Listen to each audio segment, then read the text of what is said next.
WrestleMania XL was the biggest WrestleMania of all time. In the first of a two-part episode, Creative Control take a look back at WrestleMania 40 Night 1 as we review and score each match on the card out of 5 stars. I'm your host Kenan and welcome to Creative Control, the entertainment podcast.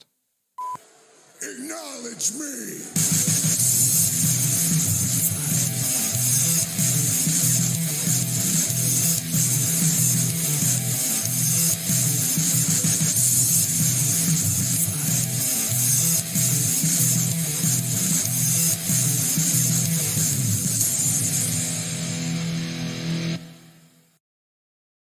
Hello and welcome to Creative Control, the entertainment podcast, and for the last time under its current name, The Squared Circle. Joining me today from the Creative Control team, we have Neil, Rax, and Nick, and joining us as special guest for this episode, we have Alex. Welcome, everyone. Good evening. Well, thank you. Thank you for to be here again. Absolutely. Alex, so thank you for joining us, our special guest. Alex, tell us about yourself. How did you find us, and why do you want to talk about WWE? So I found you guys through TikTok. I've done a bit of podcasting before, but motorsport for F1 related podcasts, and I like the atmosphere and the ethos of you guys on it. And I was like, can I come and talk about wrestling? Because none of my friends are into wrestling. So Yes. and my wife just rolls her eyes every time I mention it. So despite the fact she will sing Cody Rhodes' theme tune along with my kids, so it's just nice to come and talk to like-minded people who are of the same age, and it's not just children talking about men wrestling in pants, and we can just get on with it. It's very fun. Absolutely. That's what we are here for. No, it's a real pleasure to have you on, and thank you for reaching out. And that's exactly what happened with Nick, and he just became a regular instantly. He was just like, I just kept coming every week. yeah, That's it. it's just like, I've Can't get got rid of more me. stuff to say. Yeah, that's it. He's here now. They're, part of the furniture.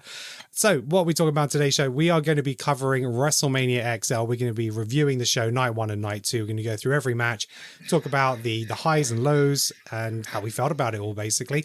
And we'll cover a little bit about Raw as well, the Monday after WrestleMania. We're going to go through our original predictions, see how close we were, and see who came out on top. So the reigning defending champion on our predictions at the moment is Neil. He scored highest on the Elimination Chamber pay-per-view. We'll see if he's still standing tall at the end of this episode. As I mentioned at the beginning, we are going to be looking to do a name change for the show, and we've been going around with different names for a couple of weeks now because we put out the Squared Circle, didn't really think about it, and then we decided to start looking at a new logo, and Nick did a quick search and was like, do you know how many podcasts there are called the Squared Circle? And Apple was like, no idea, actually. I was like, okay, so we kind of need to differentiate ourselves a little bit from everybody else there. So we started coming with a list of names, going back, checking what was taken, what wasn't taken. And we came up with a short list, which we then put out onto Twitter to get a Twitter poll. And I'm going to bring out the list here. So we came up with a short list of 4, which was In Your House, New Wrestling Order, Bitching About Wrestling, and World Wrestling Podcast. So, and it's funny, the Bitching About Wrestling one was just a line I tagged on because I mentioned someone was bitching about wrestling. And Nick was like, that's a great name for the show. I'm like, add it to the list. Let's go. So, in terms of the votes, with 8% of the vote, it was In Your House, which I thought would be higher. I like But- that. Yeah. Grace, Yeah. you know why? You know why it's not higher? Mm-hmm. Because all the people listening to us are a lot younger than we are. Yeah, that's true. That's doesn't true. mean They don't anything remember to In Your House. Doesn't mean anything. Mm. With 17% of the vote, we had World Wrestling Podcast, WWP. With 25% of the vote, we had NWO New Wrestling Order. But with 50% of the votes, it was Bitching About Wrestling. And Which, if you look at any social media, that's all they ever do. yeah. So, At least we're upfront with it. a bunch of Cody Crybabies over here. So we're going to just bitch about anything that we want wrestling wise. And I think that's going to stick. I think we've been like, it's been on the precipice there. We've been talking about it. Should we pull the trigger on it? The people have spoken. So we are now bitching about wrestling. So we are Creative Control bitching about wrestling. Nick has already been working on the logo. So as Triple H said, it is a new time. It is a new era. So we're going to be launching with a new era as well. Bitching About Wrestling podcast by Creative Control. Amazing. So Thank you very much for joining us. Thank you for being here. As always, you can catch the video version of this podcast on YouTube and Spotify, and you can catch the audio version on any major podcast platform. We are anywhere.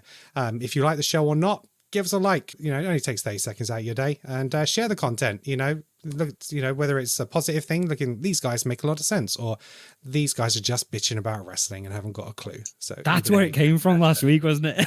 That was it. Just guys bitching about wrestling. I couldn't remember where it came from, but that was it. All I have to do is get a screenshot of the text and then frame that, and that's where the podcast show name came from. So, right, guys, WrestleMania. What I'll do, I'm just going to go around the room first, kind of get your overall feelings about it. We won't go into any detail, but did you think it was amazing? Was it great? Was it okay? Was it average? Did it meet expectations or not? Alex, as I guess, I'm going to start with you. What was your overall feeling coming out of WrestleMania XL? Oh, I loved it. I thought it was great. I mean, I'm a positive guy, so I often see lots of people moaning about various different things, and I often try and just see the positive side of things, despite we're now bitching about wrestling. But I loved it. I think the way it flowed from night 1 to night 2 was brilliant. It was a slow build from the start, and night 1 wasn't as good as night. I mean, it was never going to be as good as night 2. But even if you take the 2 main events away, it still wasn't as good as night 2. Yeah, but I definitely felt like it built, and there was a story going forward, which it felt like it had some direction, which in the Vince McMahon stuff, it just seemed to be all over the place. With this, you could literally see the story building. Everyone, you guys talked about on the previous shows about it being Endgame and related to the Marvel movies, and that's kind of how it feels like it was built, and it was just brilliant to see. I thoroughly enjoyed it, thoroughly entertained. Yeah, absolutely. Rax, what were your thoughts of WrestleMania? Yeah, I loved it too, to be honest with you. I was actually thinking, when was the last time I actually enjoyed WrestleMania the way I enjoyed XL the other night? I mean, I can't actually remember the last time I actually felt invested throughout the whole show, kind of thing. And I think they've hit the nail on the head with a lot of things. I mean, first because they had it in Philly, so I mean, they had a lot of the rocky undertones to a lot of the matches, a lot of underdogs going over and stuff like that, and they just really hit the feels really with the emotions as well with a lot of the matches. I felt like while I was watching it, I was literally getting goosebumps in some of the matches. You know what I mean? It's when you get the results of some of them, which we're going to delve into, but I got the feels for it. And it's just really, and I'm really looking forward to the new era now. So honestly, I'm actually more excited about it. And hopefully try to get my wife on board this year. So let's just see if she'll... Good luck. Try again. Every year you got to try again. You get up, you try again. I think, I would agree. And I think from a producing aspect, they've done a fantastic job, and they are getting some other talent in to produce the matches. I think it was Bobby Roode who did the final night 2 match. He produced that, which was, great. And it's brilliant to see some other stuff. I love the production values they got going on at the moment with the camera work, different entrances, moving from scene to scene, and the transitional shots that they're doing now is great. I love the stuff coming from behind the curtain, seeing what the wrestlers see with the audience and that kind of impact. There's some really great stuff going on at the moment. Nick, what was your thoughts on WrestleMania overall? I mean, I'm just going to copy everybody else. I loved it. It was great. It's the first WrestleMania I've watched live since The Rock versus Cena. So I got into it. I got into it about a year ago. Money in the Bank. I got back into it. So this felt massive anyway. I got to watch it. Bad dad moment. Got to watch it with my 9-year-old and my 11-year-old. Probably shouldn't have kept them up that late, but we did. But watching them watch it and experience it, it felt massive to me, but it felt massive to them as well. And again, when Cody won on night 2, just the looks on their faces, it was just proper hero moment. It was amazing. Nice. I thought night one was great. It was solid, but night 2 was just a whole other level. Yeah, literally everything all the way through. But yeah, really enjoyed it, and like you guys said, really excited. It felt like a fresh start. It felt like a new era going forward. Not just Cody either. Not just Cody, taking Roman's championship, but the whole thing, even down to the new Together Forever intro. It just all feels like it's on a whole other level now, and that continued in Raw after Mania as well. But I'm sure we'll talk about that later. But absolutely, fantastic. Loved it. Yeah, Triple H getting his voiceover work on that new intro as well. So his voice on there, which was really interesting. Triple H era, isn't it? It is. He's really is it the Triple H era or is it the Paul Levesque era? It's because they've said both. They keep referring him now more to Paul, definitely. So definitely. From the Hall of Fame ceremony, and Paul Heyman referring him to he's a Paul Levesque guy, and they're introducing him again more now as Triple Paul Levesque H almost. It's like so they're really more embracing that. Yeah. And I was really surprised actually Stephanie coming out on night 2. Oh something amazing, and stamping her authority on that era as well. That was a real big surprise. And there's a lovely moment where they showed on WWE Online where they showed Paul Levesque, Triple H watching her in the ring. Yeah. And when she's like giving him his praise, the smile on his face, and they embraced after she came back from the curtains. It's just some lovely stuff. Yeah. I mean, you mentioned the Hall of Fame. I mean, I know we're not talking about Hall of Fame today, but that Paul Heyman speech. Amazing. He is one of the GOAT. Best things I've ever seen. There's no one better on the mic. Nobody. There isn't. And he is the most watched Hall of Fame, I think, of all time as well, especially that particular segment. He didn't give a shit. I mean, I actually felt kind of, I felt kind of sad for his son where he's just like, and he's just like sitting there, Dad. It's like, Jesus Christ, are you calling me out on the show? I'm just like, wow. But that's why it felt we like understand. That's why it felt like a new era as well. Because again, I've only been watching it back into it for like a year, but I've sort of dipped into it over the last few years, and it's all felt very PG. Clearly, it's been a massive departure from the Attitude Era, but we're getting back into it. I mean, how many times, how many F-bombs did The Rock drop on night 2? Do you know what I mean? The guy's sweating there with the mute button. He's just like, exactly. It's just not something that happened. And then like Paul Heyman telling you to suck his fucking dick at the Hall of Fame. I mean, it's Hall of Fame. It's like supposed to be really nice and tame. When he said that, did you see Cody look over at Triple H? Yeah, no, definitely. He's like, is he allowed to say this? Yeah, Randy Orton stood up and he was just like, I know. Bubba Ray was applauding in the aisle. Yeah, so good. So good.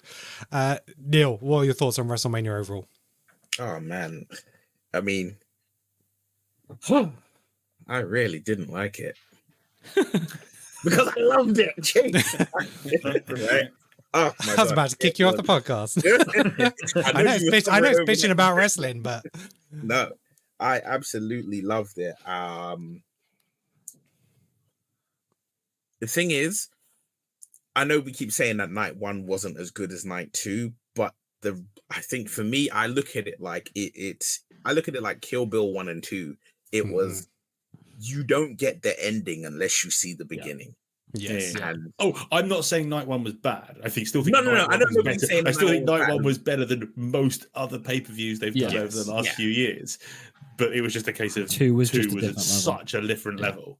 Yeah, but it's just like it was. You know what it was? It was everything you wanted and more. And there were changes. There were things that like everybody under the sun was predicting, and I know some of those things people got right. Some of those things people did not get right. There was still stuff we didn't expect. Absolutely. And there was stuff we didn't expect. It was just like, yeah, this is wrestling. And, I think it was the realization. It's been going this way for a little while, but it was the realization, I think, for WWE, maybe now that, he who should not be named is gone. It felt like he'd love being referred to like that. Yeah, probably. Yeah, like, I feel like what's happened now is it's the realization that wrestling in general has a very kind of specific fan base, and the champions of that era reflect the audience. John Cena being the champion of his era when he was, champion after champion after champion after champion, it was John Cena. That was the time when you needed it to kind of be PG and a little bit more family friendly. Yeah. And as much as we kept, as much as they kept a lot of that aesthetic, Roman becoming champion, this whole kind of bloodline era, it was, no, do you know what? our audience is older. Our audience that was there for the whole John Cena period of time, they've of grown the up. age. They've grown up. They're of the age where, you know what? Like, if you really feel that way, a F-bomb might be the way to go. Mm-hmm. They can deal with a more mature storyline. It's like the Toy Story movies. Yeah. All the other Toy Story movies were made for the people who were kids when Toy Story 1 was made. Yes. Yes. Yeah. You have And to grow with that's your audience. how they ended up moving. That's how it all moves across. You watch Toy Story 4 compared to Toy Story 1. They're entirely different types of films, but it's because it's made for the people who are now in their 30s who were watching it when they were kids. And that's exactly what you said, Neil. That's the way it kind of works across the stage of it, which is it's now a much more mature product. So moving away from the PG era is the right thing to do. Mm-hmm. Yeah, definitely. It was all about timing and pulling the trigger at the right time. And like you say, it's culminated in this, and the Bloodline story has just been phenomenal. And it's funny that there's actually a generation of fans right now who've only ever known Roman as their champion. So there's been videos on TikTok because he's been over champion for over like 3 years. There's kids now like it's something completely new to them seeing a different champion, and that kind of blows my mind because we grew up in an era where it would change every few months. You'd have title switches all the time. Now I was interested when the WWE title changed hands on a SmackDown in Manchester. Can you imagine? Right now? Yeah, and now it seems to be the length of reign rather than number of times. That seems to be what they're focusing on now, because before it was like 10-time champion, 16 times champion, but now it's how many days, and they just want more longevity to those title reigns than just quick handovers and quick changeovers. And it makes it more important. Yeah, I did love the fact that Drew McIntyre referred to Damian Priest as a transitional champion. That was so brutal. It's like words you're not supposed to say. I mean, he's not wrong. Let's be honest, but yes, because you know what I love. I have to say what I love about the change with that, as in it not being titles, not being how many times you've been champion. It's how long was your reign. It's because if you're the champion, if you've been the champion 17 times, it means you lost it 16 times. I always felt that way, right? Always felt that way. And I'm like, ain't no way. I'm looking at you thinking you lost this coveted title 16 times, and I'm worried about what you're gonna do to me. Yeah, if you're like Austin hardly ever held a title for any decent period of time. When you think about it, like the Rock's been champion, I think 6 times. And Austin's been champion 5 times. Yeah, absolutely. They're the biggest stars in the industry. Yeah, and like the Rock's never won a title at a main event in WrestleMania. It's like when you think about that, it's like crazy. So I hadn't thought that. Yeah, it's really strange. When you really wanted to while out, right? The Rock has won exactly one main event Steve Austin at 18. No. One main event, one closing show, main event. He has won one, and it was the one that we just saw. Right? The main event was the Austin Rock match not the main event? He didn't win it. Oh no, the final one he did. Wasn't the main event. It wasn't. The one he won wasn't the main event. Oh, I literally don't even think Austin Rock 3 was. It's been a long time since seen that. So it's in fact, sorry, I'm totally incorrect. 2. He's won 2 matches. John Cena won. Yeah, I was going to say beat Cena at Mania, isn't he? Yeah, and that was the main event. So John Cena won, and against Seth and Cody. That's nuts. And Rock is older now than what Hulk Hogan was when he faced The Rock. When you had Rock and Hogan, is he really? Yeah. Wow. A year older. I think Hogan was 50 and like Rock's 51. And it's just like that Turner. It's just mental when you. By the way, all that steroids, isn't it, man? Are we all impressed with the fact that after The Rock was blowing after 2 minutes of beating up Jinder Mahal, that he was absolutely awesome. He was in that match. On the definitely have to give him props. He did. He said he did a 12-week training camp for WrestleMania, and it showed. He looked fantastic. He did look smaller. He looked slimmed down. He was definitely, which was weird because he weighed more. Yeah, right. But it just wasn't. It was strange the way the bulk was working. But yeah, he wasn't gassy. He went through the whole match, and I think there was just one slip, but I think one slip where he kind of did the stomp and then he turned around and hit his head on the rope. But other than that, it was kind of flawless. So we'll go into that. So let's start talking about the matches. The first match, night one. So we had the Women's World Championship, Rhea Ripley versus Becky Lynch. And a solid start. Like you say, the crowd was great. The Rhea Ripley's intro was really freaky with that guy screaming down the camera at me, but he kind of grabbed your attention. I thought it was Rhea to start with. I was like, oh, hang on, no.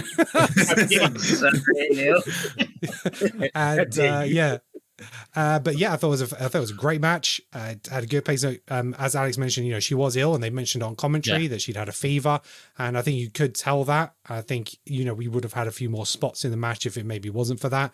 But I think she was quite tired through that. But she was definitely off a beat, wasn't she? Yeah, she was. But we all picked Ripley. And the only person who didn't get the finish right was Neil. He went for a submission. The rest of us went for a pinfall. And so full marks across the board there. So there wasn't really any doubt to this, was there? There's no doubt to the outcome of this because we all expected Becky to take some time off, promote her book. It was really weird seeing her book promoted as she come out. That was a bit weird. But Rax, seeing what were your thoughts? Pages on her ring gear was weird. Yeah, it was the pages, that's right? Yeah, it was yeah. I didn't on it. Yeah. Rax, what did you think of the match? Yeah, I mean, it was a solid start to the show. I mean, it was decent. I liked it. It didn't really, it didn't intrigue me as much, but it's probably because of the points that you guys made. She was probably skipping a beat here and there. But I mean, honestly, even for her to have to go out there and still to do it, I mean, it's just like, I wouldn't even known that. I mean, just because we know behind the scenes that, she's unwell and they mentioned it on commentary, whatever, but if you don't know that and you're just in the audience, you're just thinking, all right, cool, she's just having a wrestling match. I mean, when I get a fever, I'm like toddler mode. You know what I mean? I can't even get out of bed. Well, man flu is a completely different thing. We all know. Oh yeah, much worse. Yeah, no, 100%. But I mean, for her to go out there and stuff like, but I mean, I just kind of felt like with the match, I mean, it was a decent start to WrestleMania. It kind of set the tone for the rest of the evening. I liked it. Yeah, I mean, it was generally quite good. Wouldn't call it exactly memorable. I would say it wasn't my most memorable match that was on the card. Decent start to it. I have a feeling we may not see Becky for a little while. I don't know. I'm just getting that vibe, right? So So I mean, it was interesting because she was kind of advertised on the video package they did for the draft. So I don't know if she's just maybe not going to be wrestling for a while, but I do expect a little bit of time away. Her and Seth, I expect to be off camera for a bit. Yeah, I think she's going to do that kind of like Phoenix rising from the ashes kind of thing. She's going to obviously hate the loss. She's going to come back for it. Yeah, I mean, it was a decent start. Yeah, let's just say that. Yeah, I mean, it got me gassed in it for the rest of the night. So I was like, okay, cool. Okay. Well, we're going to start giving some ratings to our matches as we do our pay-per-views now. So, Rax, you're going to be the first one up to give me a 5-star rating. So, what are you going to give Rhea versus Becky? Probably a 3. Honestly, I'd probably say a 3. It didn't, like I said, it didn't. It didn't stand out to me as much as I wanted it to. I was expecting more. But no, it's decent. I mean, 3 stars, I think, is fair. Yeah, 3 stars. All right, cool. Neil, I'm going to come over to you. What did you think of the first match? It's going to sound like I didn't like it because I'm going to say it was serviceable. It did everything it needed to do. It reminded you this was WrestleMania from Rhea's entrance, and it was the star. It was the tantal. It got you interested. It was like, okay, I'm going to be here for an event, and it was like, I think because of the nature of the match, it wasn't a match where I felt in any way, shape, or form that Rhea was in danger of losing her title. Yeah. So every time I saw like a spot and Becky went for a pin, I was just like, okay. Yeah. And so unfortunately, there was a little tiny bit of me kind of just like, okay, I'm this is paint by numbers. I'm waiting. With complacency in the match outcome. Yes. Yeah. Okay. But for her to have this would be like 102 or 107 fever. Yeah. Right? For her to be handling business like that with 107 fever, I'm like, I'm sorry, I've seen people with a 90 something fever and like Out of action. blinking is hard work for them. Yeah. So to see her just still out there going full regalian, I was impressed. Yeah, big props. Nick, how'd you find it? Yeah, it was fine. It was good. It was I've used the word already, but it was a solid match. But I don't think I really. It wasn't until I realized that somebody sort of said Becky's not well that that it all sort of clicked into place. Yeah. Do you get what I mean? It's like for anybody else, it would have just been a standard match. It would have been a good match as well. But Becky's normally a lot bigger, a lot louder, and now that you know that she wasn't well, you can see it more clearly that there was something slightly out of place with her on that match. It was Rhea who was sick. It was Becky. It was Becky. Becky. Yeah, Becky got strep throat. Strep wow. throat, yeah. Yeah, no, so Your Becky. baby good. Your baby good. Yeah, she's all right. Yeah, don't worry. Don't panic. Don't. Yeah, but do you know what? The only thing I would say, and I think you guys have hit the nail on the head, it was the predictability of that match. It's like nobody went into that match thinking for 1 second Rhea's gonna lose that title. So the only thing that I would have maybe done differently would potentially have been to switch that match up with the Sami Zayn Gunther match, have Sami open the show, just so that you could see Sami win, and then you go, wow, anything goes this weekend. Anything could happen. Yeah, because nobody. I think that was probably the only one that I went in thinking it's more predictable than Rhea winning. Is Gunther to retain that title. So if you'd open the weekend with Gunther losing the title, I'd have just been like, right, anything. Yeah, anything can happen now. Yeah, Cody cannot win this. Do you know what I mean?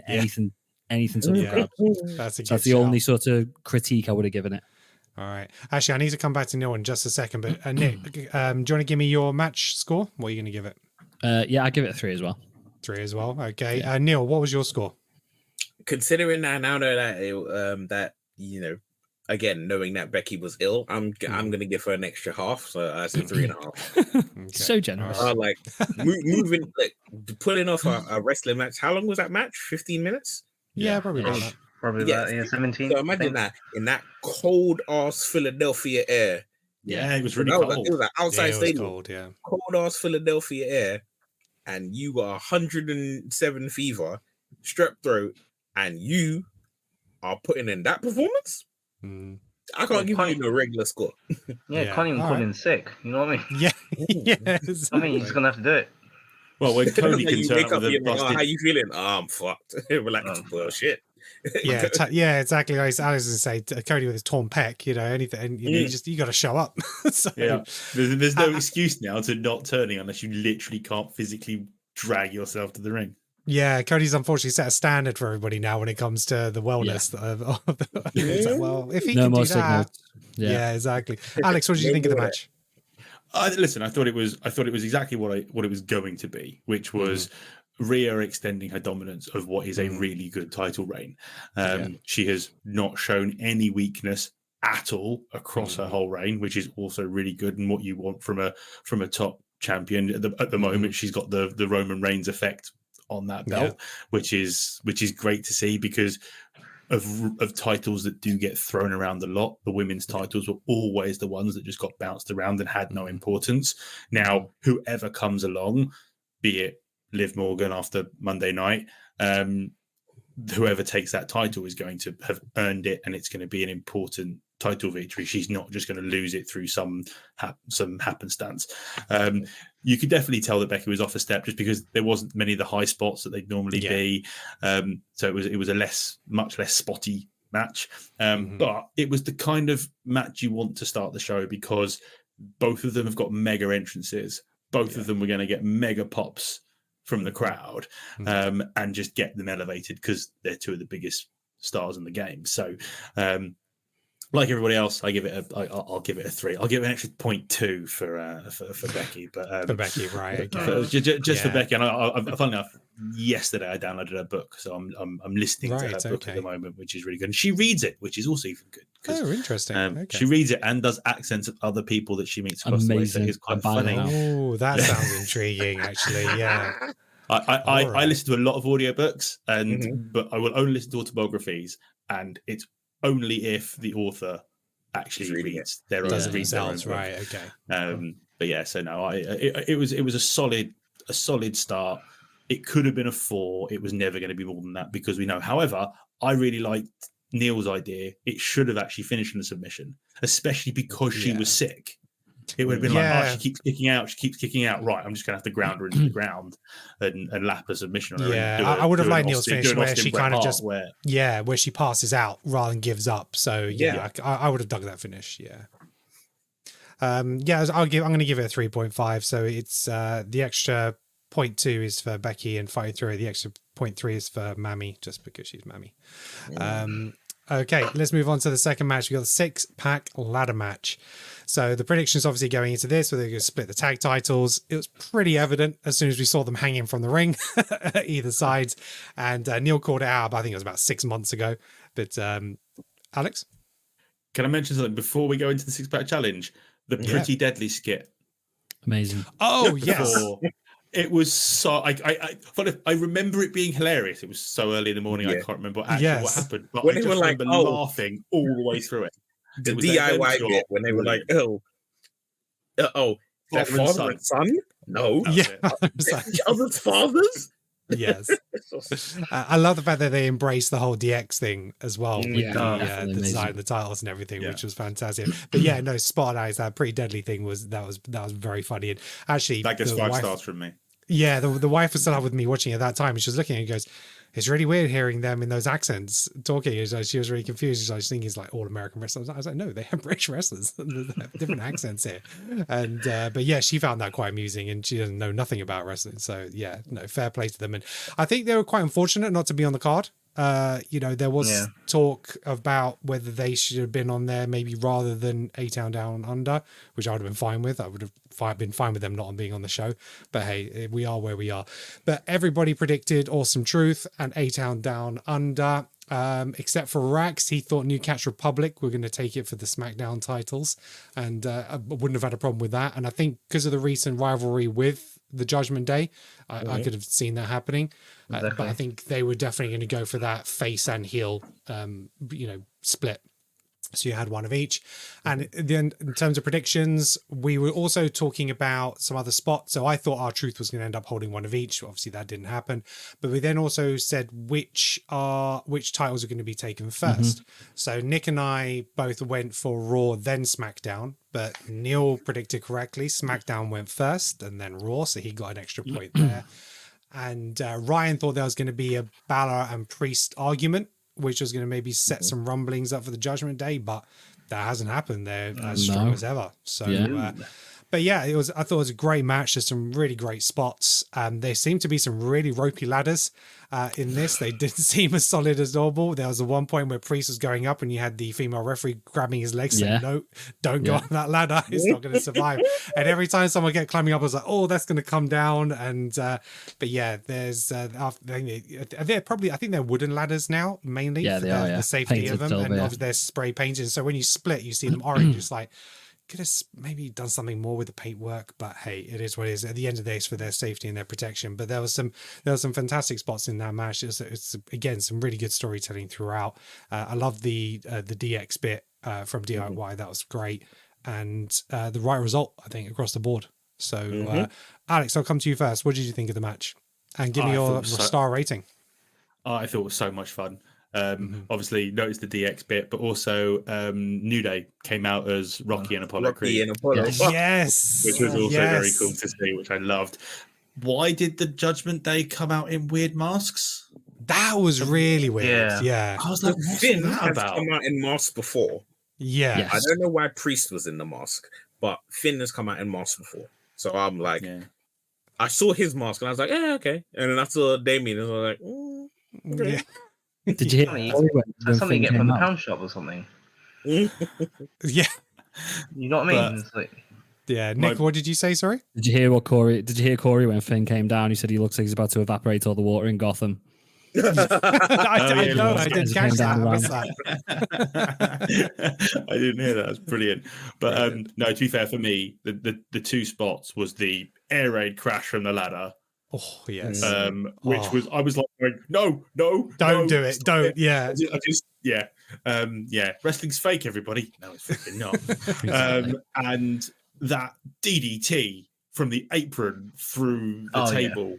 Yeah. That was just bonkers. I honestly, I I know stuff is rigged to break. I don't understand how people are alive after some of these things. It was I literally had to hide through some of those. But no, I when listening to you guys do the predictions, I had New Catch Republic as well. I thought we might get a break from some heels, but actually having a face and a heel champion actually makes more sense when you think about it. R-Truth was always going to be the one to take the end of the match, always, because ever since he came back, he has been the comic relief MVP of the entire production, and I adore him. We got a hot tag, we got a pin. The hot tag is amazing. we got the moves of doom from his childhood hero John Cena. I absolutely loved it. Annoyingly, when I was rating these, when I was watching it, I was doing out of 10. So I gave this an 8 out of 10. So you're trying to do a conversion. I'm going to give this a 4. I'm going to give this a 4 out of 5. I absolutely. Yeah. Okay, great. No, solid. Nick, what did you think? Boss, it was just exciting. It was mental. There was too much going on, but in a fantastic way. All the spots that you guys have said, there was just constantly something. It wasn't just a wrestling match. It was just spot. Just a little entertainment bits. What we thought had happened to a degree. I think it's 100% the right decision. Splitting those tag titles. There's just not enough titles around. We won't get into women's titles. But yeah, so they definitely needed to split them. I think 100% they've gone the right way. We need a face and a heel. And I think Theory and Waller are definitely the way to go with it. I'd give it a 4 out of 5. 4 out of 5. It was a really good match. I really enjoyed it. It's rewatchability as well. I feel like I could go back and watch it and see loads of things that I didn't notice the first time. That's true. And that's probably one match I would go back and rewatch, actually, because like you say, there's so much going on that there's stuff that you would probably miss and not appreciate. So, definitely. Neil, thoughts? Oh, I loved it. It was a great match. Absolute great match. I think I have to point out one thing, one spot which did not go as planned. Okay. Was Xavier Woods' elbow from the top rope. Yeah, right across the ring. Right across the ring onto the ladder. Yes. I hate when I see a move go and the ladder doesn't break or there's a couple of times when I've seen it, like a few spots recently where people have done something to go through the announce table and it doesn't break. Oh, Cody with all those crossroads on JD. Yeah, when people say, it's like when people say like, "Oh, wrestling is fake." Like any good wrestling fan, I get a little offended. I think no, it's not fake. It's scripted. Yes, but my thing is, when a spot doesn't go the way it's supposed to, the pain those bodies are going through is a disgrace. Yeah. Right? When shit don't break, it hurts more. Oh, exactly. Yeah, exactly. The break is what breaks their fall. One spot from the main event of Raw, I'll just touch on briefly, was when Ricochet went off the top rope onto the table with Bronson Reed. That looked painful because the way that table collapsed, and Bronson Reed was like, it seemed like he was really struggling breathing at the end. And I don't know if that was playing on it or whether he was actually really hurt, but that spot looked really painful. Did you see him look over at Samantha first? I did. The corner of the table. Yeah. He landed on his feet and then just went straight down on his chest onto the table. But before he did it, he gets on the ropes to go and he looks over to Samantha and goes, "I'm sorry." And then he basically bounces himself off. I want to see because there's always a camera as well. I want to see her reaction to that spot. I'd love to see that. Yeah. So but it was right in his face. It was great. Yeah. Oh god. Right, Rex. So Neil, what was your rating for the match? Unfortunately, I can't give it a 4 out of 5. Ooh, okay. But I can give it a 3.7. 3.7. Right, okay. Just to be been 4 if it wasn't for Xavier's elbow. It's tight. Yeah, okay. Rax, what are your thoughts? It was an entertaining match. I loved it. Honestly, it was like they had all the great spots. Everyone did what was asked of them to do. It was a bit chaotic, obviously, at the beginning, where it's just like because you're literally like looking at like what do I need to look at, and it's just like there's so many things going on at the time. But once you get past all that and you have those little charming spots that you got on there, when you got Awesome Truth counting out with DIY temporarily. Yes. is it you got Gargano doing this Sweet Chin music, and you got the That was was it amazing. Ciampa? Yeah, Yeah, Ciampa yeah, I mean, pedigree. yeah, Yeah. he did Oh, the yeah. pedigree, but it was Ish. very It was like different, a and fairy tale ending. It was yeah, his it was a fairy actual tale move. ending. But I think it was Pat McAfee's. Cole said a pedigree, and then McAfee said with some sauce on it. Yeah. love Yeah. And I love that line. Mm. Yeah, it was a great fun match. I really liked it a lot. I mean, to be honest with you, I know you guys are gonna probably look at me and go, "Oh, come on, man." I actually don't mind A Town Under. Actually, I don't mind having those kind of like heels. You know, those kind of Yeah. like Yeah, like that you need him in the like them. business. They do the job. You got That's them. what they're They do for. it very Yeah. they do it very well. And I had a thought about this. I was thinking because I mean they paired up with Logan Paul so many times. I mean they need to have like a douchebag sort of like faction. Honestly, you Yeah. can't do that. You can even add Pretty Deadly to them. Honestly, you know, like just have like this complete douchebag kind of Mhm. faction going on because like almost everyone is in in a faction right now. But yeah, and I think they were the right winners in my opinion. I think that they're entertaining. Obviously, I went for New Catch Republic, but I wasn't mad. Let's just say that I wasn't Yeah. mad that they won. You know what? Yeah. I wasn't mad at all. And when I mean, I don't know if it was something that Truth was doing when he was climbing up the ladder, where he was like sort of taking his time, and people just kind of egging him on to just climb. They just tell him to do it, and the crowd's losing their mind. And you see that bit where he's just right at the top. And the thing is, Nearly when he's fell kind off. of under the briefcase, he's sort of under it. And he's Yeah. sort I was like, why aren't you taking it? Yeah. yeah, exactly. Because I thought something was going to happen at the last minute. Yeah, I did. But it was Yeah. it was clearly him just I mean it could have been an accident Taking or his whatever. But I mean time. he's just taking his time. But when he did Just it, oh milking my it, god! yeah. When I mentioned earlier about the goosebumps I was having, that was a Mhm. goosebump moment for me, definitely, 100%. And when the Miz went up there and they had like a little hug and they're having a Hug at little the top of chat, the ladder. I want to know what they're talking to each other about. And honestly, because this is Truth's like first WrestleMania win. Mm-hmm. He's never won a WrestleMania match. So, I mean, to be honest with you, I hope to see him for like a long, long time. And he looks so good for his age, and he's so athletic. He's so good at what he does. He's a massive asset to the company, and hopefully we see more of him, and he's not sort of weighing down his career. But yeah, definitely. Yeah, so that's definitely got me in the feels there a little bit with R-Truth. I love that guy. Yeah, definitely 100%. Didn't the Miz win against Cena at WrestleMania with the Rock's interference? Yeah. So yeah, he got that win, but it wasn't. He talks about that all the time. Yeah, he mentions. He doesn't let us forget it. Yeah, and rightly so. Damn right. Rightly Damn so. right. Beat Cena in the main event of WrestleMania. Double Grand Slammer. Yeah. Yes. Yeah. That is true. I think it's really funny when I came back and started watching wrestling again. What year did Shinsuke win the Royal Rumble? That was when I came back. 2018? Yeah, 2017, 2018. I could not stand the Miz. He just pissed me off and just wound me up the wrong way. And then I started to realize it's exactly what he's supposed to do. Exactly. He is just so underrated as a performer because recently some of his matches have been awesome. And he's showing actually how good he actually is. And he's still he had a great match with Gunther, didn't he? He had a really good match with Gunther, really good. He's still one of the best on the mic. I think in his whole thing against LA Knight, I think he was better in the promos against LA. And we know how good LA is. And I love the Miz. I love to hate him. I think he's brilliant. And all his off-camera stuff, he seems like he's a really nice guy too, which helps.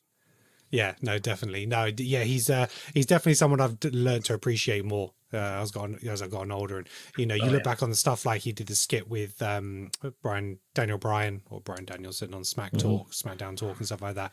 There is a passion, and he is safe. He's always around. He's very rarely injured, if at all, and he's a staple there. He is always there. He's very dependable and reliable. So yeah. The only time he was injured was when what's his face, the guy who does the really terrible move, who's Johnny, the guy who does the split moonsault thing off of the ropes.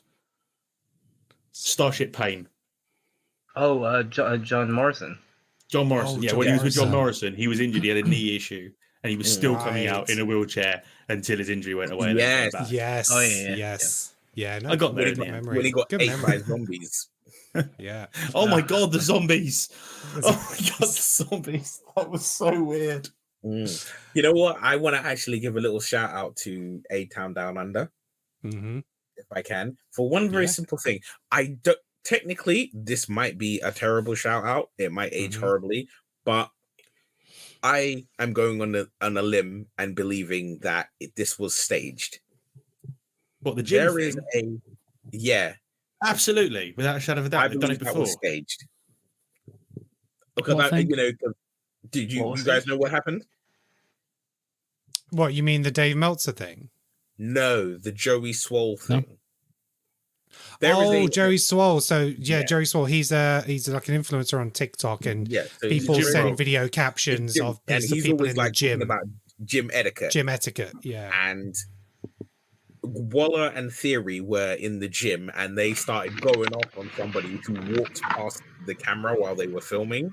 Okay. And Joey Small probably just took it and was like, do better, be better. Just because you're WWE wrestlers, that doesn't mean you can treat people like shit and all of that. And I was just like, Definitely. I'm pretty sure this is a work. Mhm. I was like, Probably. I'm pretty sure this is a work. I'm not convinced that the Joey Swole bit isn't work. No, but that them was going real. off- That's real. them going But I off think at some- they do that on purpose to get Yeah. that reaction. Did you Yeah, I think- see? Did you see Grayson Waller's response to Joey Swole? No. Oh my god, it's amazing. He goes off at Joey Swole and all of his followers and takes the piss. It is absolute gold. I have to find it and send it. Oh, I'll need to have a look at that. Then. Amazing, Yeah. which made me realise that especially from Grayson. It's definitely. I love Grayson Waller. I think he's brilliant. I think he's incredibly funny. He's incredibly good on the mic. He's got so much charisma, and that rolling stunner thing he does is freaking awesome. Yeah. No, it'll be interesting to see what they do with these tag titles, how long they hold on to them for, and maybe who their next challengers are going to be. Next matchup, we've got Rey Mysterio and, well, it was supposed to be Dragon Lee versus Dominic Mysterio and Santos Escobar. Obviously shenanigans, and we had Andrade enter the match instead. And predictions didn't go the way most people thought they were going to. So Nick was the only person with the correct prediction for this match. We'd all gone for Dom and Santos, but Nick went for Ray and obviously Dragon Lee, but it was Andrade in the end. Do I still get my bonus point because I predicted that Dragon Lee would get involved? Andrade would get involved. Yeah, so I've given you half a point for that because Andrade, because you had an Andrade interference. Yeah, you had an Andrade interference. I was like, well, he did get into the match, so yeah, you're gonna get half a point. It just happened on SmackDown the night before, rather than that's WrestleMania, it. the whole That's thing. it. And but you also got Ray pin Santos as well. Sorry, Neil. Sorry. Well, I said technically he was involved in the entire match, so that's real involvement. That's not even. It hasn't big interference. Yeah, definitely. Literally, as I was watching SmackDown on the Saturday morning, I was like, "This is all supposed to happen tonight. This isn't supposed to happen now. This is what I predicted." You're too early. It's too early. Yeah, and you down. also had Ray pin Santos. So you got the extra point there. So you did well on that one, I have to say. But yeah, the rest of us, nil point. Nobody else got anything from that match. Okay. So, I was very surprised by the match and the finish. I really thought Dom and Santos were going to be standing tall at the end of this, especially with the amount of potentially face wins we were going to get in this pay-per-view. So yeah, but the match itself, it didn't ring true a lot in terms of spots. I think the only spot was the no, that was SmackDown when they did the launch off the middle rope. Was that on the pay-per-view or was that SmackDown? Yeah, they did it. Yeah, so I think that's LWO WrestleMania. Yeah, LWO. So I think that's the only thing I remember from the other match, spot really. was Ray on Andrade's shoulders doing a crossbody. That was good. That was insane. That puts was the rating for the matchup for me just because of that spot. Yeah, because that was pretty dope. Yeah. So, but the match was fine. Just because it didn't go the way I expected didn't mean it was a bad match. But I just think that the build up was okay, but I don't know. There seemed to be some stuff which was lost in translation, and I don't know if I missed it because at the beginning of the week on Raw, Andrade was supposed to take out Ricochet in the Battle Royal, which was on SmackDown, but that didn't happen. And Andrade wasn't in it, was he? No, he wasn't in it. But he didn't show. No, yeah, but he didn't show. I can't remember the exact running order of SmackDown, but had he already signed up for the WrestleMania match when the probably Andre I think Giant- at that point they were like, we can't maybe risk him being injured, so we'll take him out and not put him in the match. Well, there were a But that couple of story- no shows in that. There was Shinsuke was advertised for it, and so was Gable. Yeah, no, exactly. Chad was supposed to be in it because I thought I had Chad down to win the Battle Royal, even though I thought it was going to be on a pre-show. But obviously it was on SmackDown instead. But yet he wasn't in it either. So some really strange things that happened on SmackDown, but which Bronson Reed won in the end. So, let's go to Neil. Rey Mysterio, Andrade, Dominic Mysterio, and Santos. What did you think? I'm honest, I didn't really care. Yeah. I couldn't care. It's nothing against any of them as performers, but I think it was a match that I had no investment in. The whole LWO thing. The reason I had such little investment in it was because it was like the LWO versus who did they face? Judgment Day. It was always like it's like, okay, we've got the Latin good, we've got the Hispanic good guys, we need Hispanic bad guys. And then it was like, okay, we'll just run it again, just do it again. It's 100%. Yeah. Yeah. And it was like, you have like Selena Vega's there, and then Elektra Lopez is there, and then Elektra Lopez isn't there, and then she's back. It's like, make up your mind and set the stage, because the story between Santos and Rey is brilliant. The student being alongside his mentor, his mentor, and then feeling betrayed by his mentor, and then turning his back on his mentor. That is brilliant, and that should have been a one-on-one match. But having it as a tag match, like, Andrade's involvement was, he didn't like the way Santos was chatting to him, and he didn't like that Dominic was gripping his shoulder. Yeah, no, exactly. And when he said he was going to help out Dom on Monday Night Raw, do you know what I mean? Yeah. So it was very strange. I don't understand why you wouldn't pull the trigger on Dom winning that match. Rey beat him last year on a one-on-one. He should have pulled the trigger on Dom. The boos that would have been in that arena would have been phenomenal. Exactly. I think, and it was sort of like, it took away from the it cheapened what could have been a real good moment. Because there was no real, like, they were never in doubt of winning. There was no moment where I was like, oh yeah, I know that, I predicted that Dom and Santos would win. But there was never, from the time the match started to the time the match ended, there was no point in time where I was like, yeah, it looks like Dom's going to win. Yeah. And then What's you your match win rating? clean. Yeah. My match rating, I'm not going to be heartless, so I'll just say a 3. Okay. That the spot where Andrade had Rey on his shoulders, that gave it the half. The extra half. Yeah. Yeah. Fair enough. I think that's right. Rax, what did you think? Yeah. I mean, like Neil, wasn't really invested. I didn't really care much about the match.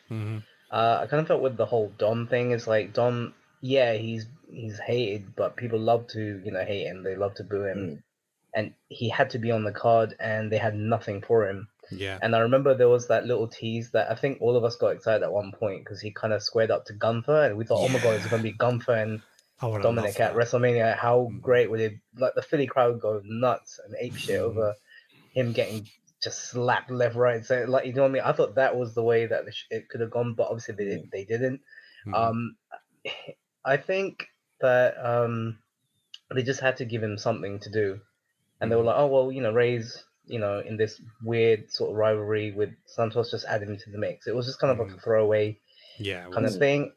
But you know what they should have done, in my opinion? They should have had it like, I mean, it is WrestleMania, and you've got enough LWO members. You've got Legado from Del Fantasma. They should have just done like this big 10 mixed tag match. 4-on-4 match. I didn't understand why they just did 2-on-2. Didn't make sense. Just have faction versus faction. Yeah. Yeah. Right, and then you just end it. Just nip it in the bud. It's kind of a boring rivalry as well. I never really invested into it, and then obviously that. I mean, it's just I love it when wrestling when they make it so blatantly obvious about what's going on. It's like Dragon Lee got attacked. It's like, oh, who was that? And Carly is at the team. It's just Yeah. it's just gonna happen. You know what? Ray is like he's such a good guy that he just literally doesn't really care that he's hurting other people's feelings or whatever. He's just constantly doing that. He chose Carly over Santos, and now he's like choosing Dragon Lee over Carlito. It's like Ray's at home. Yeah. It's in the streets. Yeah. You know what the funny thing is? If they play it right, it could be a thing where Carlito, because what I'd love to happen is Carlito betrays Ray, but doesn't join Santos. Yeah, no, definitely. I'd agree with that. And then Santos is like, you see, Ray, you see what I told you? I wasn't wrong. Nothing. I didn't lie about anything. I know I will never see a Rey Mysterio heel turn because the guy's like Jackie Chan. He just doesn't do bad guys. But the idea of Santos trying to be like, come to the dark side. Look, see, when you're good, this is what happens. Yeah. That'd be nice. I can imagine a Carlito versus Ray at SummerSlam or something like that. So, go on, Max. Another point, last point as well. I mean, obviously they did it for the Philly crowd where they had like Jason Kelsey and the other guys. That was so anticlimactic. Worst luchadors ever. Yeah, I was thinking, who are these guys? I was like, what's going on? I was like, is this someone like that they've signed? Is this like a surprise, like whatever, kind of thing? It's just like these, American football guys. I don't watch American football. Like, I just, But I mean, obviously, it's for the Philly crowd, so I get it. For them, they lost their nut, but it was just, I mean, I would say like I'm gonna be harsh. I'm gonna say 2 out of 5. 2 out of 5. All right, fine. Nick, what have you got? Any thoughts? Yeah, I'll give it 2.5 out of 5. Because it was just there. It was a match that happened. I've said I started watching wrestling again at Money in the Bank last year, and I have seen this same match 4 or 5 times with this same storyline, with this same cast of characters, numerous times since I started watching this again. And at first, I was invested in it, and now I'm not because we just keep repeating the same storyline, and we're just shifting the characters. I mean, I can't believe we're now doing the Santos story with Carlito. And I'm sure they'll change it up a little bit, but it's the same story. Yeah. And we did it with Dom previously. We just keep going around in circles. And it's like, we need to give Ray something different to do. Yeah, agreed. And Ray's very carryable. Maybe they'll put Ray in like a tag team with Andrade and maybe they'll go for the SmackDown titles. Something like that. Don't know. We need to just change it up now. It's just getting boring. Yeah, agreed. But it was a fine match. I had a couple of good spots, but it just happened. Yeah, there's a 2.5 from me as well. Alex, your thoughts? So interestingly, I actually had this quite highly rated, which means when I was watching it, I was just enjoying myself.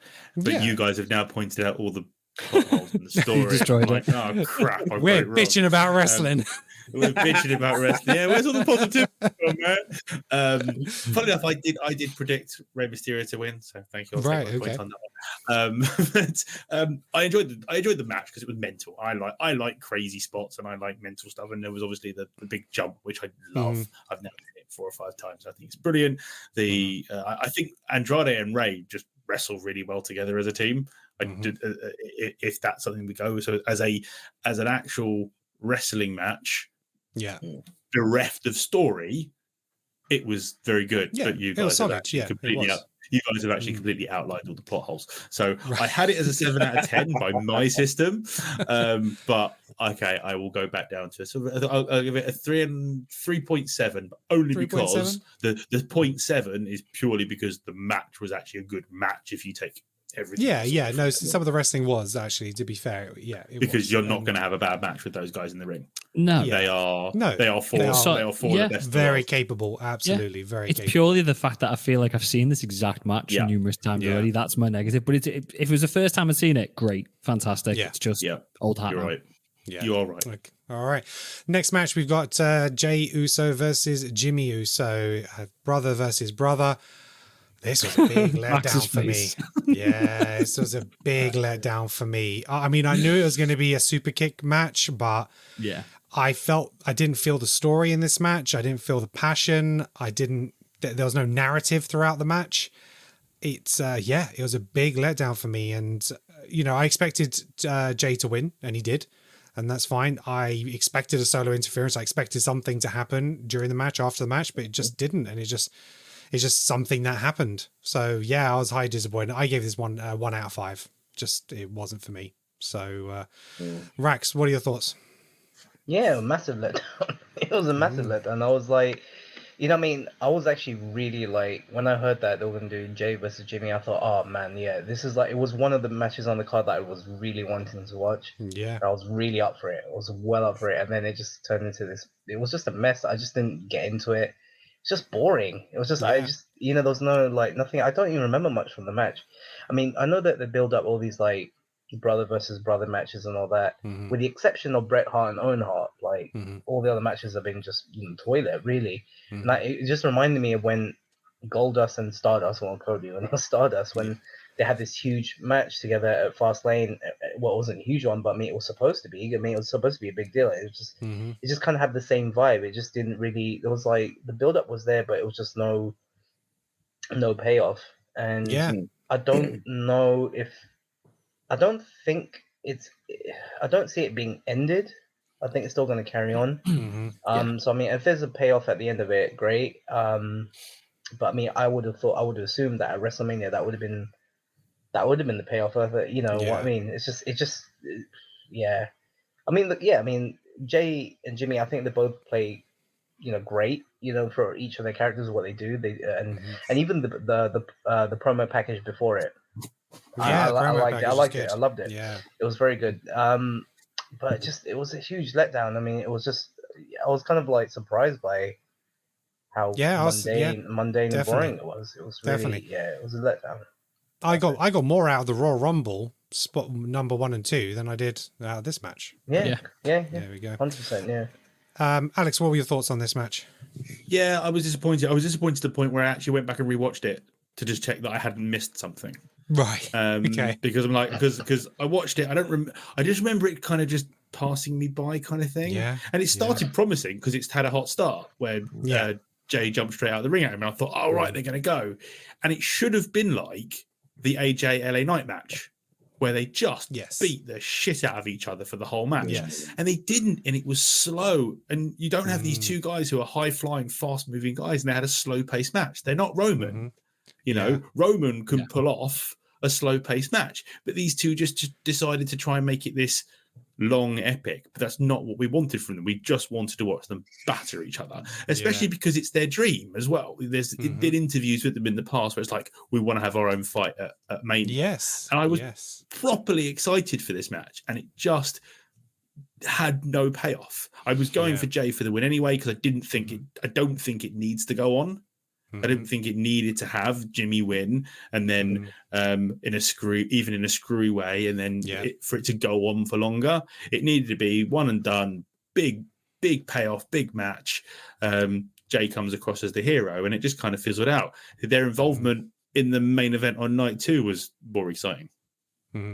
I would have liked a moment a little bit similar to where Shawn Michaels did to Ric Flair, where like Jay, maybe there was almost like a reconnection, but then he just turns around and says, "I'm sorry," and then puts him out. But they were just they try that. They tried it, but didn't work. And obviously then Jimmy kind of backstabs him. But exactly. I just didn't buy it. I just didn't feel it in that match. No, Nick, did you buy it? 5. Not in the slightest. No, not at all. I can't write, and I'd sum it up with a quote. I can't remember if I saw the quote on our WhatsApp group. I can't remember where I saw it. I can't credit anyone, but it was, how can two brothers have such little chemistry in the ring? Two twins have such little chemistry in the ring, because it was just like, what am I watching? It was just like completely half-arsed, didn't get it, didn't grasp it. And again, that like you said, Alex, the only moment that was like, oh, is this it? Is this the exciting bit? Was the fake out. And it's just for 1 second thought it was legit. I'd have been more surprised if he'd legitimately gone, sorry, you don't pin me or something like that. But it just didn't. I think it was just, and again, I think part of it is down to how big we all thought it was going to be. Yeah, I think may have that's our own you go in with expectations. such you go in with such high expectations, but there was, apart from the bad fake out, there was nothing I can remember about that match either. Yeah, realistically, I couldn't even remember what you're saying about the start of it and jumping out the ring. I couldn't remember, honestly. Yeah, I can't remember any of it. Yeah. I love What's a your hot score start. then, They Nick? don't do it enough anymore. I'd go. I was going to say 2. I'll go 2 out of 5. Yeah. All right, fine. Neil, your thoughts? Did it make Jimmy look particularly weak this match? Problem is, it did, but here's the problem for me, right? Jey Uso is significantly better than Jimmy Uso. I know they're twins, but if you actually watch, because I've like, the Usos are my point blank period favorite tag team. And I've been watching them since the face paint, right? Yeah. I've been like a fan of the Usos since the face paint days. And from the moment they ditched the whole face paint and they came out as in like day one-ish, Jay has always been like a step above, but it was never really something that you notice until they were separated. Because once they were separated, you could see that like Jimmy is a lot heavier than Jay. And he, like, when they're both doing the super kick, it's like, okay, cool. It's the two of them doing the moves and they feed off of each other really well. The chemistry is perfect when they are a team. Yeah. But when they are individuals, you can see that Jay has a lot more than Jimmy. Now, maybe it's because Jimmy has suffered with so many injuries, but it's just like, you think of it like since Jay has been on Raw, he's had matches with Gunther, he's had matches with Drew McIntyre. And at what point did you look at his matches and think he's outmatched? He's a step behind this person. Yeah. You might have thought, okay, he's not going to win for whatever various reasons, but he was never outclassed. No, but I just don't think he's probably at that stage where he could carry somebody else in a match. So as much, he's been in with some really good names like Gunther and Drew McIntyre, who can also make him look good. Yeah, but that's the thing. Jimmy doesn't have that capability. That's the thing. I don't think Jimmy could. I think if you had a match of Drew McIntyre versus Jimmy, I think it'd be over in about three minutes at the maximum. Yeah, and that's including intros. Yeah. I'd love to see some of the live matches, some of the dark matches though, because I know in a lot of these in the WWE Live, Jimmy's had a big thing going with LA Knight, done a lot of cage matches. Oh, right. Oh, really? Okay. So, I know, I think the vast majority of the time it's been LA Knight winning them because it's the face at the end of the day, isn't it? But I'd be really interested because I think you're right, Neil. We've not seen Jimmy really have a go at anything singles driven. He's always been part of the tag team. He's not had that push. He's been the comic relief to the bloodline. And don't get me wrong, he's done a fantastic job of it. But it would be interesting to see him, going solo. No pun intended. But but I'd be intrigued. I'd be intrigued to maybe see some reviews of those matches or see even like YouTube footage just to see what they're like because I'm intrigued as to how good he is. In a singles match. Yeah, definitely. Neil, what's your score? As much as it pains me to say it, 2. 2, yeah. Okay. Nick did point out that the match was sponsored by Dude Wipes. Watching it as well. Yeah, which who was it? Quite Was something. one of you put it in the group chat where it was like it was Nick, yeah. But so Nick's mentioned it, but then Ryan posted a tweet he saw which said Dude Wipes is sponsoring a match between two men whose father was known for using stink face. That's genius. That's a level of corporate synergy we can support. So yeah, fair enough. Some questionable sponsorships on night one. And Dude there was again in night 2.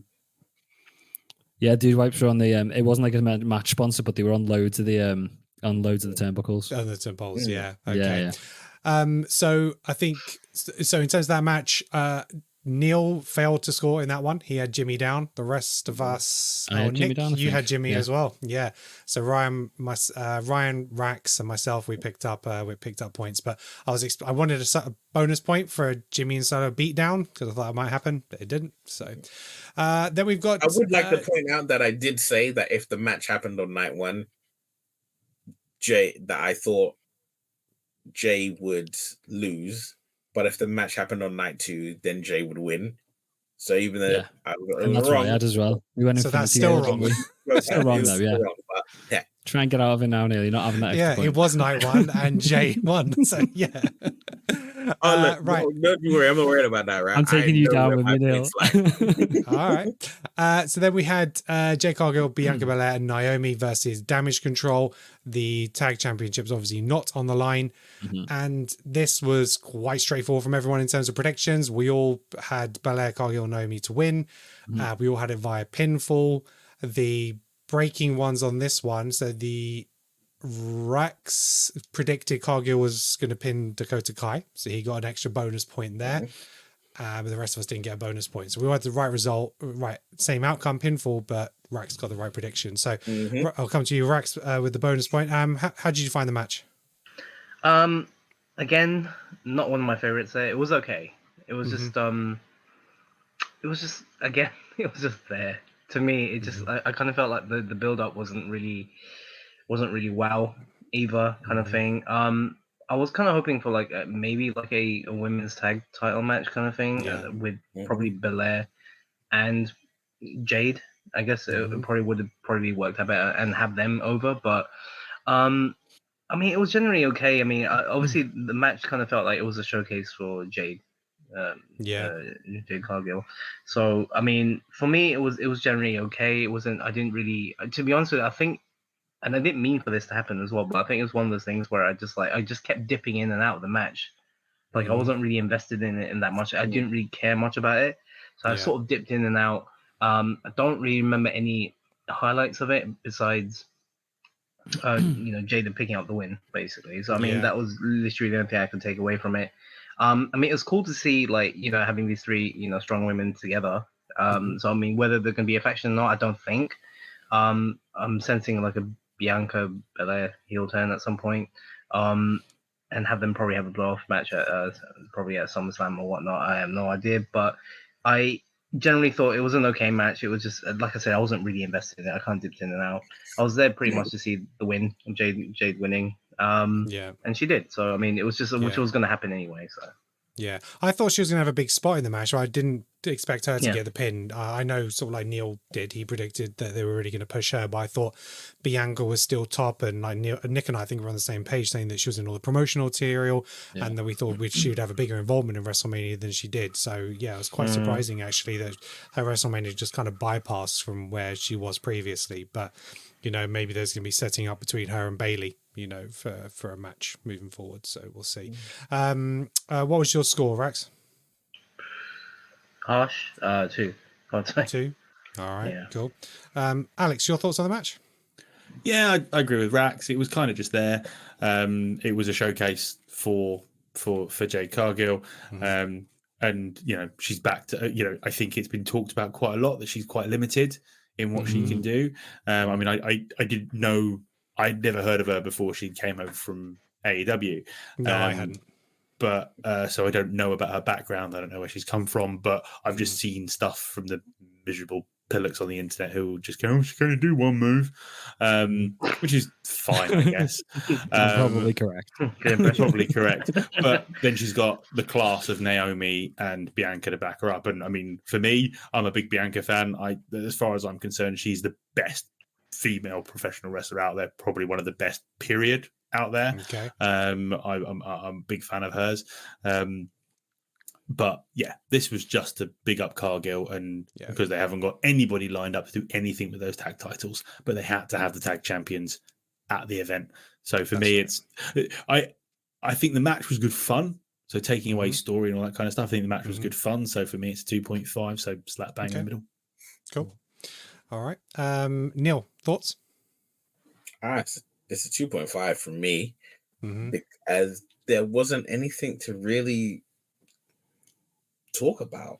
There was No, nothing. it was kind of your there was toilet nothing break that match, happened. wasn't it? It was just. I mean, to be honest with you, I say it's a 2.5, but there is something that happened that actually made me want to take it away from 2.5, which Oh, okay. was the intro situation. They Did you not came like out. it? I didn't like the. I like. Oh, the fact they came all together. Yeah, because I was like, this is showcase mode, right? Mm-hmm. And granted, there was a significant effort, even from like SmackDown, to highlight the three of them. And basically, the three of them were the like then, now, forever, Yeah. right? That's what it looked like to me. But at the same time, I'm like, they should have had their own individual entrances. Mm-hmm. Because this is like, you got Damage Control who are coming out as one. Yeah. So you have the time to pull out 3 entrances. Mm-hmm. Fair enough. Yeah. All right. Well, Nick, what was your scores? What were your thoughts? 3. I've gone with a 3. I think I appreciated the effort behind the entrances, but I completely agree with you, Neil. It's like when Naomi's entrance was literally cut short. You sit there and you wait for it to build up, and then the dance, and it literally cut out and got into Bianca's music at that moment. My daughter was gutted because she was literally up, ready to start going, and then it just cut the music on her. I think the match was. It kind of was just there. It clearly was a showcase for Jade Cargill. But I think that match, and even the match that we've had on Raw after Mania, demonstrates that Jade's not there yet. She's just a full-on Goldberg squash match against Chelsea Green this weekend, yesterday. But I think it shows how good Bianca and Naomi are, because they helped put her over in that match. And it's not to take away from Jade. She's doing great things. She's getting better. But I think it was just a testament to how good they are, to how good Jade looked in that match, and the finish of it as well. But I'd give it 2.5 to 3. Okay, I'd give it a 2.5. And to be honest, I understand why they want to push Jade, because I think they probably signed her for decent money because she was a big star at AEW, but she's been sat in development for ages. She did the Royal Rumble, but then nothing since. And because it annoyed me that she just signed to SmackDown, and then they stick her on a match on Raw. It's like, no, stay on your brand. Stop pushing her where she doesn't need to be pushed. She's not on Raw. So they're just trying to showcase her everywhere, aren't they? Yeah, exactly. She's gonna. I think they're lining her up to take the belt off Rhea. Yeah, I would imagine. I think they will. I think they're going to set her up to be the one to take the belt off Rhea at SummerSlam. Yeah, there's literally no one on the Raw roster I can think of that can be a threat to Rhea, unless it's Jade. We're going to have Jade's on SmackDown, so they probably have to change that with the draft, right? Yeah, so that's one thing. I think the draft's going to happen. I think she's moving over to Raw, and I think that's just what it is. Mm-hmm. Okay. Right, let's move on. So we had the Intercontinental Championship, Gunther versus Sami Zayn. Nil pois across the board. Nobody had Sami Zayn pulling this off. And it hit home for me when it was going to happen at the intro, when he's with his wife and his kid before he moves out, and then Kevin Owens is there. I'm like... It was Kevin for me. Yeah, I don't see this build up without him actually taking it now. And so that convinced me a little bit. And there's some really great spots in the match. And as much as I didn't feel Samuel's the right person to do it, I thought the way the match went and how it was executed was good. And credit to him. And, it was a good win. And we'll have to see, the only reason that it was fine from an ending point of view for me is because we know Gunther is going to move on to bigger and better things, moving on to that title picture. I think the reason why a lot of us thought we were going to go for him is just because we didn't see Sami as the person that was going to maybe to be the person who beat him. But I guess it all started with it was the complete Rocky story, wasn't it? Because they did the Rocky 3 homage, in terms of that on Raw, him training with Chad and, saying he was afraid and then, going through with the fight and coming out on top. That was the complete, like the Rocky reference throughout this match all the way to the end, him taking it home and, Adrian, with his wife at the end. So it was kind of the way you could see it happening from when that entrance was happening for me. But solid match. And I think I gave this one a 4. I thought it was really entertaining. That was a 4 for me. Neil, coming to you, what was your thoughts and ranking? or rating? The match, I thought it was a very, very, very good match. Like I have to give it its due, and in that respect, I give it like a 3.5. But as wild as it sounds, the thing I cared about most happened before the match. Okay. It was when Chad Gable let him go, and it was like, remember, you owe me. Like, you owe me a favor.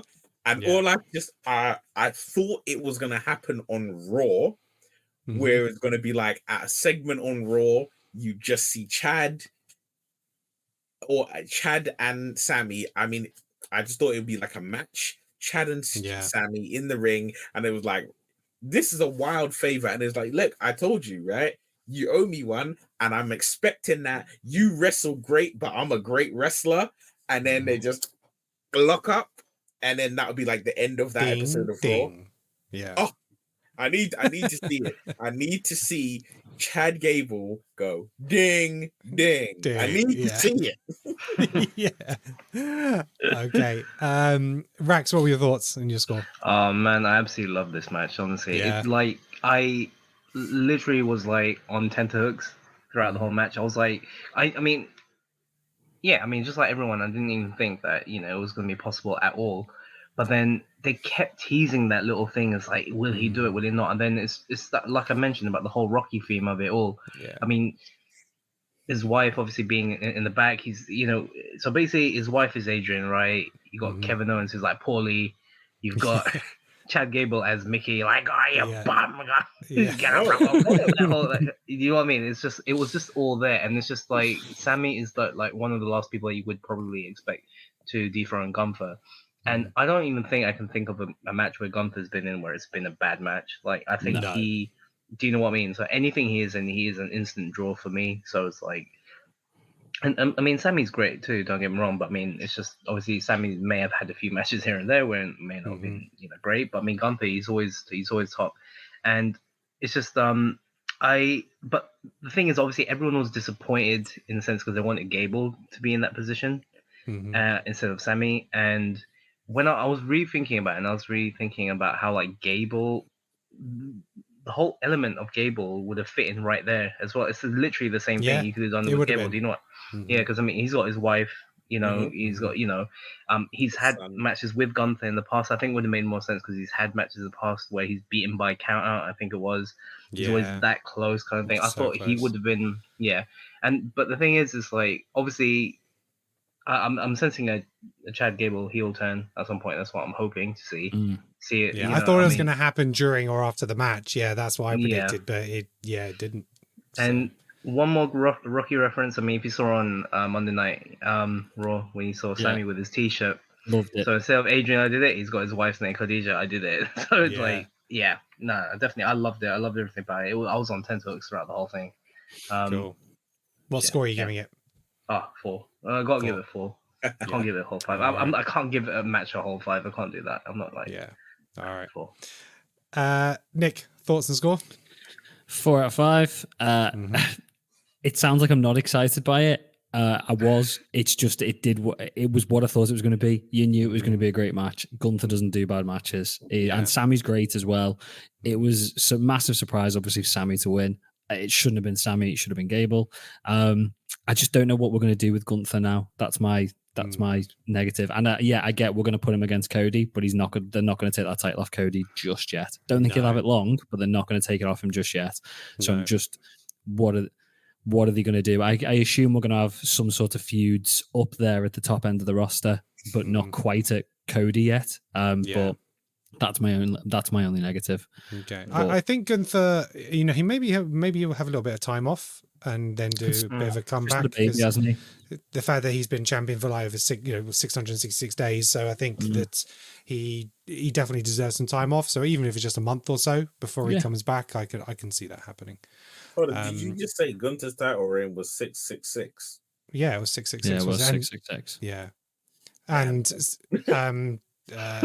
because on Monday Night Raw, Sami Zayn said something after that, like because of the reference, because of being the devil thing, he said something in I don't know if it's Islam or Jewish or whatever, or French or whatever it is he said, but yeah, he made a reference to it being 666. Okay, so then we have the main event of night 1. The Rock and Roman Reigns. You didn't do me. You didn't do Alex. Oh, sorry, Alex. No, Alex. Sorry. I haven't got much more to say on it. Talk to me about Gunther and Sammy. Because everyone else has covered it really, really well. But you've got two of the best doing an amazing match. I think there's much more to say about that. For me, I had Sammy predicted because you don't do a Rocky theme, especially you don't do a Rocky theme if Rocky's not going to win. We're not seeing Rocky. So Rocky won. Yeah, exactly. Yeah. But they did Rocky 3 though, so it's fine. They did Rocky 3, which is my favorite Rocky movie. So that was fine. The other thing I have is the El Generico Brainbuster was amazing. Yes, beautiful. I mean, at first I thought it was a botch. At first I thought it was a botch, and then it wasn't until I saw the replay I was like, "Oh my god, that was amazing!" It's incredible. Yeah. But the good thing is Gunther doesn't look weak because Gunther had Sammy beat. Yeah, he had him beat, and it was his arrogance that got away from him, and it's a departure from what he's always done. He's always been clinical and finished the job. Yes. But he had him beat and he wanted to rub it in and he lost because he got arrogant. So I agree. I think he should go away for about 3 months actually. And then we kind of forget about him, and then it won't be after Cody. It will be after the heavyweight championship. And it will be after Drew. Because if Drew wins it, Clash at the Castle comes out at the end of Clash at the Castle. Yeah, that could be nice. Just popped into my head. So yeah, for me that's a easy 4 out of 5. Easy. 5. Nice. All right. Right. So now we will go on to the main event. We're an hour and 25 minutes in. We've only just come into the end of night 1. So should have been a 2-parter. Should have been, a 2-part review. So the big match, everyone had the results correct. We all went for Rock and Reigns because what would be the point if it wasn't a Bloodlines match on night 2? We all had via pinfall. And so some of the separating. So I had The Rock pinning Cody. And Neil did as well. Ryan did. Nick went for Seth. But Rax didn't because, again, he only sent his through, so he didn't cover that. So we added a few more bits. But, I thought it was a great match. I thought The Rock was great. I think he delivered. And there's some really great segments in this. It told a story. There was a little bit of miscommunication, which we thought about, where Roman hit Rock with the spear, but obviously it didn't cost him. Yeah, it didn't go where I thought it'd go though. Yeah, and I was quite surprised at how the Rock pinned Cody. Rock bomb, El People's elbow took him out, clean win. So I was a little bit surprised at how clean that he, that was. But there was no interference from the Bloodline.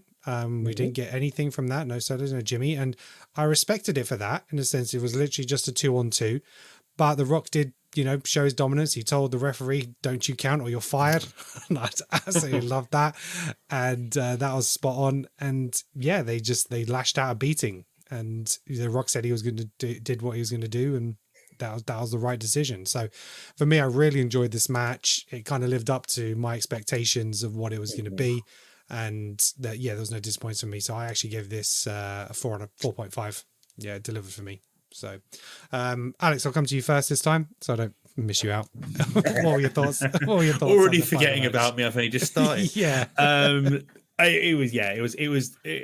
got written down here just great storytelling. Yes. And that's what it was. It just told the story exactly the way. Quite a bit of this WrestleMania was, I don't want to say predictable because that makes it sound bad, but it just followed the story arc the way the story arc should have been followed, with no pointless deviations. And I massively respect that, because when the old man was in charge, it would just randomly something stupid would happen and it wouldn't make any sense, and you'd have plot holes for days. That's right. You don't mind it finishing how you think it is if it's delivered and executed in the right way. Because you don't have your disappointment. There are times for shock value, but there are times to deliver as what the story should dictate to get a fulfillment. So I think I said this before. The Rock performed brilliantly, which I was really happy to see. I was it was funny actually. My wife watched with me when he got blown up beating up Jinder Mahal, and she was like, "There's no way that man's having a match." Look at him; he's tired already. There's no Yeah. way he can have a proper match. So when I said that it had gone to a tag match, it's like, oh, he'll hardly be in it, and that he absolutely surpassed any of my expectations of what he'd do. Roman also, I mean, Roman always looks amazing, but he looked even more amazing, looked even more jacked, and I hope it was just through creatine and protein powder. Well, you know what? I have to say, Michael Cole pointed out something great. He said, when they were like, oh, look how good The Rock looks, look how good Roman looks. And he said, yeah, but when you ain't wrestled a match in 3 months, of course you're going to look good. Yeah. But on the contrary to that, and again, the great selling at the end, Roman looked beat at the end. Yes. Rock was standing tall. Roman looked destroyed despite the spear. It was funny. I thought there'd be something like a spear, and then I saw the setup for the spear. I saw Cody standing in front of the Rock, and I'm like, best off to the side. This is going to happen. Yeah. But they didn't have any sort of yelling at each other, and they just and I think that's what I was a little bit surprised about. There wasn't any anger or friction between the two. And it will, when The Rock comes back eventually, because he's going to come back after he's finished filming whatever movie this is, that's what's going to lead to Rock Roman in probably WrestleMania next year. So that's it. And this is the whole thing where we've been begging for this for a long time with WWE, which is long-term storylines. Yes. Storylines where they build and it's just brilliant. So yeah, no, I'm going for a 4.2 just because it can just edge out the Sammy match. Okay, cool. Nick, thoughts? I'm going for 4. And that's not to be derogatory against it. I think the only it was a great match, it was a fantastic match. It did everything I thought it would do. It did everything I thought it would do perfectly. It didn't exceed my expectations though. But I expected it to be phenomenal, and it was. But I think it's looking back now and seeing night 2s that went above and beyond, and it just makes me think that this one was absolutely spot on, absolutely perfect, but it just did what it needed to do, but in an absolutely fantastic way. But I don't really know what more to say. I think it did have a lot of predictability, but it's not a bad thing, as Alex said. It set the story where we wanted it to take the story, and that's it. Great match, great spots, spot on ending. Rock bottom, people's elbow. That's it. What more can you want? It sounds like I'm putting it down, but literally it just gave us. Absolutely. I totally it was absolutely cracking match. Yeah. 4 out of 5. 4 out of 5. Rax, what are you saying?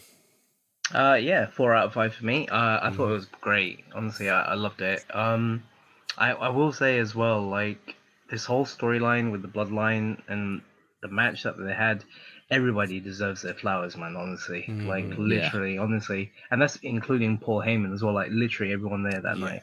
I mean, even Mama Rhodes. Yeah, Mama Rhodes. She was involved. Yes.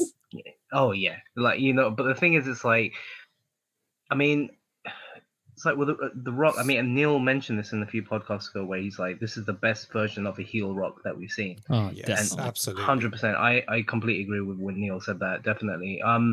It's just, I mean, the storytelling on it. I mean, the length. It was a long ass match though. it was a long ass match, but longer than I expected, especially when they're going to be wrestling the second night. Yeah, correct. Yeah, it was a long match, but I mean the build up to everything. Honestly, it was perfect. To me, I think that with The Rock, the funny thing is like with The Rock, because I mean The Rock is The Rock, right? And he's obviously like a massive shareholder of like TKO. The guy just comes out with his own belt. Yeah.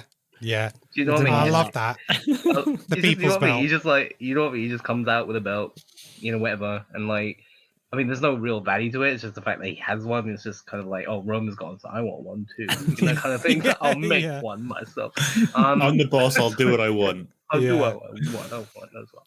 But I mean, it's just like, it's so insane. It's like his entrance to magic. Oh man, it's like literally the best entrance I've seen in like a long time. Definitely.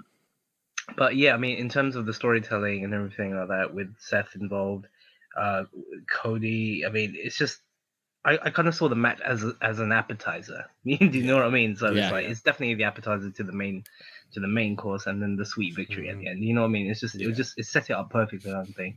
So and obviously there was no doubt we are going to see The Rock and Knight 2.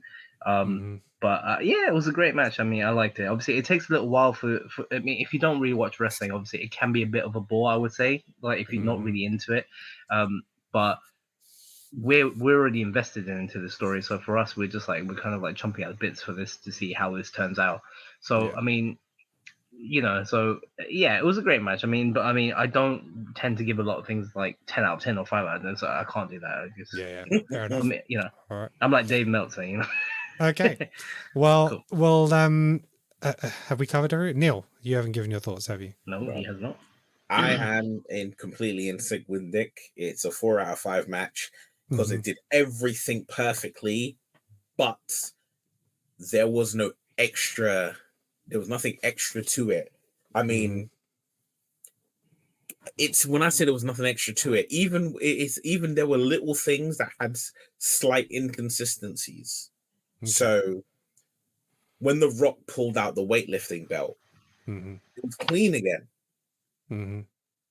Like I get it's supposed to be the same belt with the blood on it. Yeah, and it was just clean, right? And I thought, that was slightly disappointing because in my head I was like, you're gonna take that belt that's got the blood on it, and you're gonna put little ink blots on it to deepen that red to make it stand out more when it makes an appearance at WrestleMania, and it didn't happen.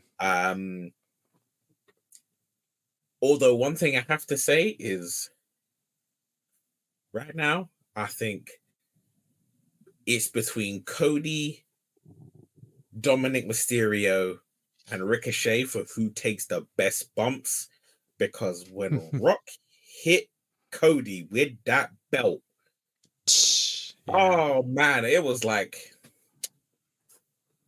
God clapping for some. Yeah. Wasn't there a moment in the 3-on-3 where Bianca Belair whipped someone with her hair and you had a big crack? Oh my God, that noise. Yes.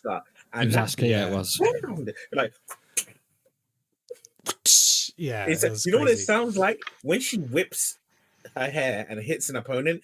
It sounds like she's doing it in an empty church. I thought they added a sound effect. I was like, how can that actually be something that happens? I mean, surely that's got to be a DQ, though. I mean, you're sort of like using, you know what I mean? But no one ever really using it as a weapon. It's part of her body. I know, but come on, man. But also, when that time when she whipped Becky Lynch right in the abdomen. Yes, yeah. I mean, but okay, yeah, I hear what you guys are saying. Yeah, it delivered, but maybe just didn't have that extra little bit of something that you weren't expecting. So yeah, but it didn't need that extra little bit of something either. No, that's not to say it needed that extra bit. No, it's not to say, but yeah, it was just exactly as expected. All right. So the end. The only one true negative I will say the match had at the end was when the match was over, Cody not looking at The Rock and not looking at Roman, not being able to look at them and see them looking at him with like that smirk, that sneer / smile. That was a moment that was a missed opportunity. Yeah, but it was. I love the camera angle. Yeah, the camera angle was exactly the same as last year's WrestleMania with him, and that's when you knew them on the stage. Yeah, and that's when you knew for a fact that tomorrow night Cody's getting that belt. Yeah. Okay. So at the end of night one, the scores are as follows. We had Rax in 5th place, followed by Neil in 4th place. Then no way. With 10 points. Yeah, so Rax with 9, Neil with 10. With 10.5, we had Nick. And then we had myself and Ryan on 12. So that was the end of night one. That Infinity War got you feeling a little fresh right now, don't it? Yeah. I told you, new era, my friend. I'm coming for you.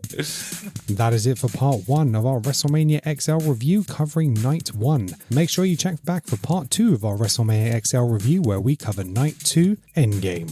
and find out who was our prediction champion. Please make sure you hit that like and subscribe, and don't forget to hit that bell to get notified. You can check out the video version of this podcast on YouTube and Spotify, and the audio podcast is available on any major podcast platform. I'm your host, Kenneth, and until next time, peace out.